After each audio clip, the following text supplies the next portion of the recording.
So much for the lengthy search for a follow-up to Get Out. You must have had this script in the drawer. You know, I didn't, but there's something that happens when you realize, oh, they're into my idea. That was a confidence that took me into this writing process. Why it was, you know, I knew it was going to be a shorter process, but you know, I had a confidence boost. You couldn't have possibly anticipated the success of Get Out and the impact that it had on not only horror films, but you know, that kind of changing the genre. Of course I did. Every element, everything. I knew that this was going to be a huge film. No, I mean, honestly, I was just every day hoping that they weren't going to shut me down. You know, I much like, you know, I did with Us, I was making my favorite movie that didn't exist. And the difference is Us, I knew they weren't going to shut me down. I knew they were going to at least let me finish, and then we'll see.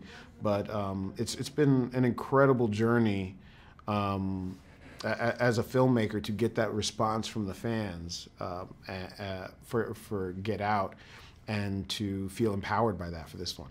Right. So you clearly must have had the idea and produced this script for Us. Do you have a creepy sense of community, or what were the you know, the driving forces behind this scenario? I have an extremely creepy sense of community. I think that the greatest monster this world has ever seen is the monster that happens when human beings get together. We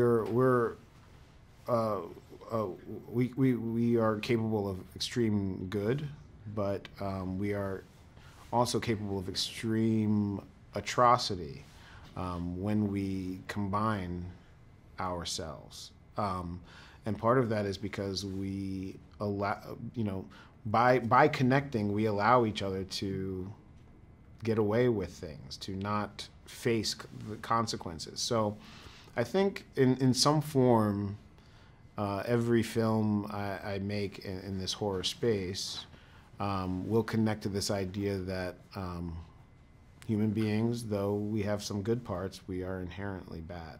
Right.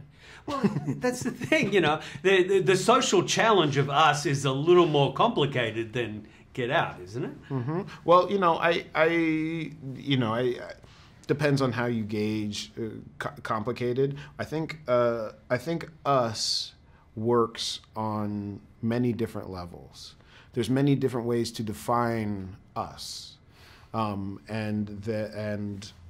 when you apply it to different factions, if you were looking at this movie as an allegory for the fact that when we get together, we fail to face our own demons. When you look at different factions, the movie, the implications of the movie kind of changes a little bit. So it's, you know, I have a very clear mission statement going in, but it's a little bit of a Rorschach test at the same time. How so? Well, in that, you know, different people can see different things in this movie because we all have our own personal demons. We all have our own personal us versus them. And, you know, if I say us, you know, that means something different to everybody. What about them? What about them? Right. And that's in its core, this movie is about the fact that them is our enemy. As people, we blame the other. We blame the invader, the mysterious neighbors. And perhaps the true enemy, the true villain, is us. And this whole tethered shadow prospect, where did that come from? You know, it came from digging into, intellectually digging into what would that mean if there was a doppelganger? What would that mean if there's a doppelganger family? It would mean that there is a connection between the fates of these families, right? I mean, if you If your doppelganger has a doppelganger son that looks like your son, that means you made love at the same time, right? So I kind of just followed this science, the science of this absurd notion, and it presented this really creepy idea. Right.